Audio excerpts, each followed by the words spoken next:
તો ફરી એકવાર કચ્છમાં બિનવારસી માદક પદાર્થના પેકેટ મળી આવ્યા છે। બીએસએફને પેટ્રોલિંગ દરમિયાન 7 પેકેટ મળ્યા હતા।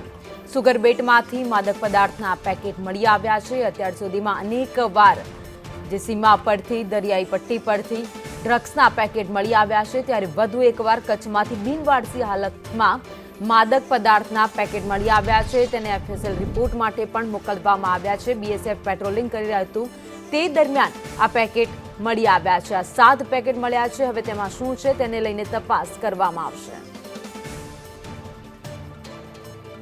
તો અનેકવાર ગુજરાતમાં ડ્રગ્સ ઘુસાડવાનો પ્રયાસ કરવામાં આવ્યો છે।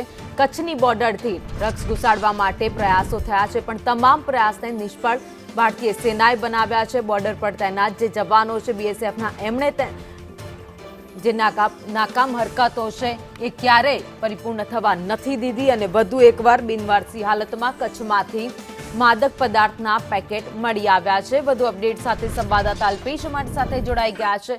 અલ્પેશ, બિનવારસી હાલતમાં 7 પેકેટ મળી આવ્યા છે। ભાવિની, કચ્છના દરિયા કિનારેથી છેલ્લા ઘણા સમયથી આ પ્રકારે બિનવારસુ ચરસ અને ડ્રગ્સના પેકેટ મળી રહ્યા છે, ત્યારે વધુ એકવાર આ પ્રકારે 7 જેટલા માદક પદાર્થના પેકેટ છે તે બીએસએફને મળ્યા છે। સુગરબેટ વિસ્તારમાં બીએસએફના જવાનો જ્યારે પેટ્રોલિંગમાં હતા તે સમયે તેમને 7 જેટલા પેકેટ છે તે મળી આવતા હાલ તેમને કબજે કરીને સમગ્ર મામલે વધુ તપાસ હાથ ધરી છે। ભાવિની, આભાર માહિતી માટે।